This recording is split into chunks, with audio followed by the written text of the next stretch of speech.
Morning mga mix mga par. Wirings muna tayo. Huwag nyong papaabutin ng stock o tambay yung sasakyan nyo. Ito mangyayari, walang signal light, walang park light to. Wala rin na room light. Ito tingnan natin at pagmasdan ninyo mga mix mga par kung ano nangyari dito sa van na nawalan ng signal light, park light at busina. So panoorin nyo mga mix mga par kung ang isang sasakyan na hindi napapaandar, hindi nagagamit. Ayan mga mix mga par, nabaklas na oh. Chinek up din namin tong fuse box. Kompleto naman lahat ng kuryente yan, pero walang pumapasok sa hazard. Pati rin dito sa may window, direkta ko na rin dito oh.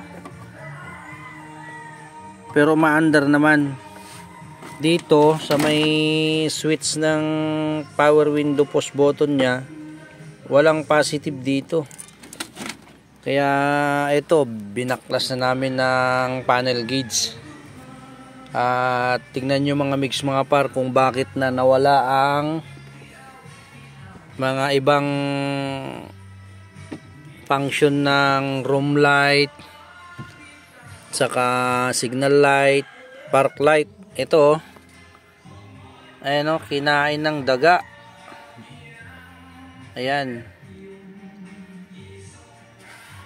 Tapos ito yung sa may dashboard. Okay. Hawa mo dong. Ito hawak dito. Pag pinundot mo ng hazard dito, walang gumagana kasi pag bukas namin, ayun ang nangyari. Hawa mo. Ayun o. Kinain ng ng daga. R80. Ayan o. Yung kaputol niya yun sa ilalim. Ito yung connect nitong tatlo na to sa hazard, ayun sa ilalim mo, papansin nyo ito. Ayan o, pinagpuputol ng daga o. Pag naidugtong to mga mix mga par na may color code naman to, black, green, white naman to, ay okay na to. Ayan. Ayan lang ang may babahagi namin sa inyo mga mix mga par. Pag hindi na nag-function yung magduda na kayo, at saka kailangan din na mapapa-andar kasi itong sasakyan na to ay 1 taon nang hindi ginagamit. Ewan ko kung saan nagpunta yung may-ari, si Man ata yung may-ari nito eh. Kaya wirings muna tayo mga mix mga ban, mga par. Ayan. Yan lang mga mix mga par ang check upin natin. Mga walang function lang, mga power window, signal light, park light na wala. Wiper meron naman, pero yan lang, basta kung ano yung makita natin dito pag tanggal natin ng panel gauge na kinain ng daga. Hindi na kayo maliligaw mga mix mga par. Ito lang mga naka-color code naman yan kahit putol na siya. Color coding naman yan. Ayun o. Sige, tira.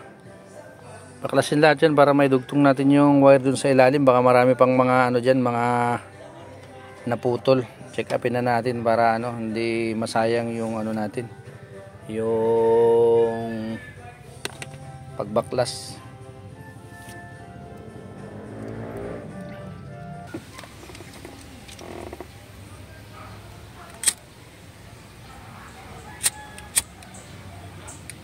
Yan mga mix mga par, meron kaming gamit na ganito.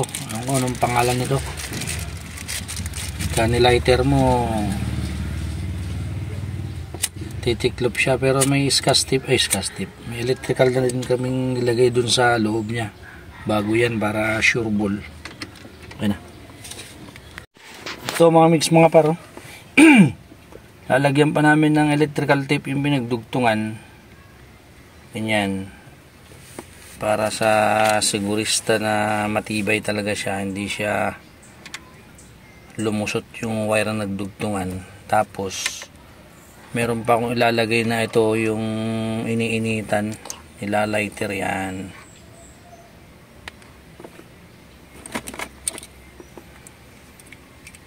Ayan o, yun. Electrical tape sa loob yan mga mix mga par. Yan, para kahit na magganunan siya ay matibay yung ano niya, hindi siya lulusot, hindi siya magga-grounded. Yan.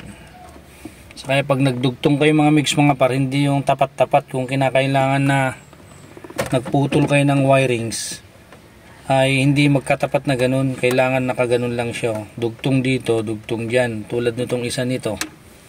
Yan, itong isa dito ay pwede rin doon sa may pinakamababa. Yan dito, yan. Para pagka electrical tape mong ganun, hindi magkatapat yung dugtong, hindi magkaka-short, hindi magkakatusukan. Okay.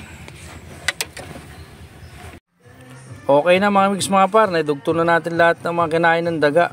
Okay na to. Pagka gumana na yung hazard, pag pindot natin dito, ito mga nadugtong natin dito, ay para hindi haba yung video natin, hindi na namin i-upload tong pagtaklob natin. Basta importante ay naibahagi namin sa inyo yung ganitong sitwasyon ng sasakyan na okay lahat ng mga fuse box nya, okay yung mga kuryente dito sa mga fuse na ganito, pati sa likod function naman, pero meron pala ditong kinain ng daga.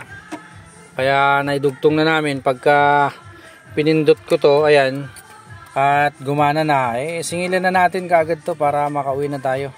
Okay na to.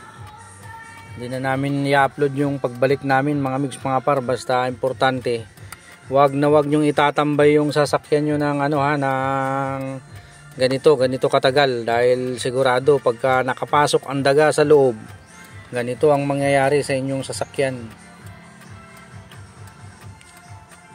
Sige na, bye-bye na. Thank you for watching. I love you all. God bless.